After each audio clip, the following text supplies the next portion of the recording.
Hindi rin yung kalabaw ng mamay ko. Ano yung mamay? Lolo. Kalabaw. Isipin mo yung kalabaw ng lolo ko na 100,000. Bakit? Away ang ko ng bibili. Dokumento, good na ko. Sabi ng lolo ko, ito napakatulin ito pang-araro. Sabi ko, may dala ba kayo sa sakyan? Sabi doon sa bibili. Meron na. Ano bang makina niyang jeep nyo? 240 lang eh. O sige, try mong testingin itong kalabaw ko kung gano'ng katulin. Ginawa nung bibili, pinahila. Pinahila sa jeep. Dinananak mo na. Sabi, anak, titingnan mo yung kalabaw ha. Tinali sa puwit ng jeep. Dad, pinatakbo ng 20. 240 ang makina. Sabi, anak, tingnan mo yung kalabaw. Sabi nung anak eh, tatay, tutok ako, lubay pantalay. Natulog niya kalabaw na ito.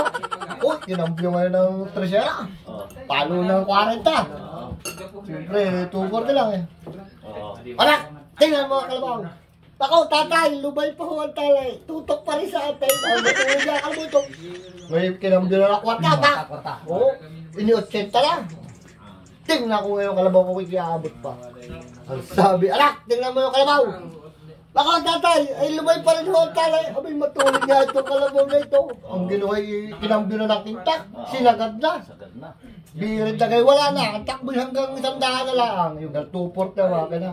Sabi, tingnan ko ngayon kung aabot pa. Sagad na takbo ko. Sabi nga doon sa... Anak, tingnan mo yung kalabaw. Nakaw! Tatay, lawit na huwag nila. Pero napoy pa yung kaliwag tayo nga, parang overtake.